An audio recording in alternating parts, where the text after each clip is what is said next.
Well, it was last week when Amazon officials announced the closure of its Lit 1 facility because it did not meet building code. And questions haven't been, what about my packages? But what about the thousands of people who work inside the facility? Very disappointing. It puts like a sour taste in your mouth for the company in general. Georgie Wagner received her offer letter to work at Amazon's Lit 1 facility starting October 30th. She couldn't imagine that she would never walk through the doors of the facility again.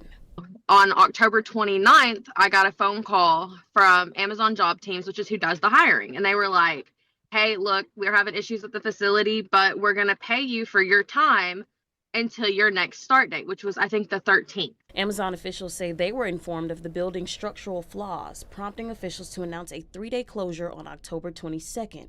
That date was extended from November 7th to the 21st. 13th rolls around and I get another phone call. Hey, we're pushing it. We can't open yet. And then on the 19th, we got emails saying that we're terminating everyone that was a seasonal employee. In a statement, Amazon officials say, quote, errors in the initial design of the building and failing to meet seismic code leaves them to indefinitely close the doors of the 4-year-old facility. 4,000 employees inside the 3.6 million square foot building, now without a job.